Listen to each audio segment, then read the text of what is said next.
Number 15. Harry Potter and the Chamber of Secrets. I freaking love Harry Potter, both the books and the movies, and Chamber of Secrets has always been my favorite. The complaint I hear about this movie the most is that it's just the first movie again. And yeah, I can sort of see that. I mean, they do recycle a lot of elements from the first movie, like the Quidditch match against Slytherin and the scene in the Dark Forest. But I think this movie adds enough new things to keep it from being a repeat, like the Whomping Willow, and of course, the Chamber of Secrets. And I love what they did with the new stuff. Casting Jason Isaacs as Lucius Malfoy, and Kenneth Branagh as Gilderoy Lockhart was a stroke of genius. And while some of the effects look dated, like the pixies and the snake, others, like Dobby and the basilisk, still look fantastic. So why is this one my favorite? Simple. This is the one I felt made the best adaptation from book to film. While I don't think any of the others were adapted badly, they each had at least one or two things I felt should have been put in or left out. This one, I have no complaints. It knew just what to keep, what to ignore, and what to change from the book. Enemies of the Air, beware. Number 14. The Nightmare Before Christmas. Well, if you saw my spotlight video for Tim Burton, you knew this was coming. This movie is easily my favorite stop-motion animated film. While all forms of animation I'm sure are hard to do and take a lot of work, I always felt stop-motion was the hardest form of all. So this movie really accomplished something by making its animation as great as it did. This movie takes a very minimal approach to its story and characters, in that neither of them are really that complex. But it still manages to get you wrapped up in them anyway, showing that sometimes less is more. Of course, the parts that most people remember are the songs, and yeah, they're pretty damn good. Like I said before, these songs are possibly Danny Elfman's best work as a composer and songwriter. I'd even go so far as to say this might be one of the greatest movie soundtracks, period. Honestly, the biggest complaint I have with this movie is the best kind of complaint to have. I want to see more. I want to see more of Halloween Town. I want to see more of Jack and these other characters, especially Oogie Boogie. Heck, I want to see what these other holiday towns are like.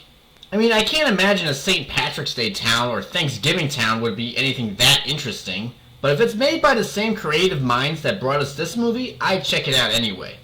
It's an animated classic to enjoy on Halloween, Christmas, or any other day of the year. Number 13. The Sandlot. I think I can sum this movie up in literally one word. Childhood. I think everyone has that one summer or period of time that sums up their childhood in a nutshell. A time that best sums up all the good times they had as a kid, and that's exactly what this movie is. A guy looking back at the best time of his childhood and reliving all the misadventures he had. The film certainly has its share of memorable lines. You're killing me, Smalls. You play ball like a girl. Forever. The list goes on. The kids are all memorable, but my two favorites are easy the two main leads, Smalls and Benny. Why? Because these are the two kids I see myself in. Smalls is pretty much exactly how I was as a kid. Quiet, shy, thinks too much, and very sheltered. So he often doesn't know what the other kids are talking about when they talk about baseball or whatever. Benny, meanwhile, is the kind of kid I wish I was like. Respected, always looking out for his friends, and even though he can be pushed to his limits, he's also very calm and collected for the most part. I'm not really a big sports fan, so I usually don't get into sports films that much, but this is one of the exceptions. It's a trip down memory lane that can bring out the nostalgia in anyone. Number 12. Saving Mr. Banks. The most recent movie on this list. This is the one movie I'm kind of surprised at myself for putting on here. As much as I love this movie, when I think about it, I often end up asking myself, so why is this one of my favorite movies again? But once I actually watch it, I end up saying, oh, that's why. The story is based off how Walt Disney and his team made Mary Poppins. And while the story is told very well, and from what I can tell very accurately to how it actually happened, what really makes this film great is the acting. This movie has some of my favorite performances I've ever seen. Emma Thompson is great as P.L. Travers. Colin Farrell is extremely likable as Travers' father, but my favorite is easily Tom Hanks as Walt Disney.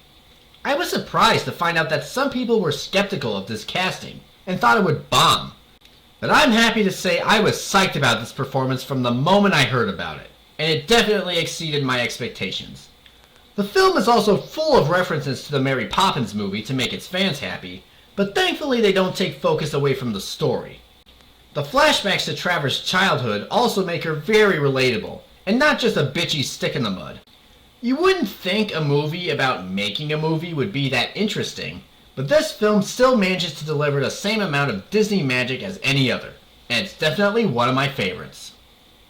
Number 11. Milo and Otis. This is the most unique movie on this list in the fact that there are no human actors in it at all.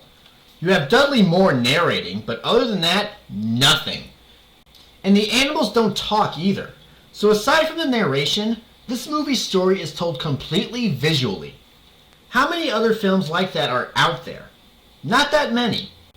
It's a fun adventure story with some creative scenarios, but unfortunately, it's hard to talk about this movie without addressing the elephant in the room. This movie is kind of infamous because it's rumored to have harmed and even killed a few animals while making it. And watching it again, I do see some parts where some animals could have been harmed. But since these rumors were never confirmed, I'm willing to give the movie the benefit of the doubt. Though, to be fair, they were never proven false either. I love the imagery in this movie. A lot of these shots are just shots of the forest or whatever setting the scene takes place in, and they really give the film a sense of environment. It's a lot like watching a nature film. The music emphasizes the emotion of the scenes, and the narration matches the animals' actions perfectly. If you're an animal lover, this is one adventure film you won't want to miss.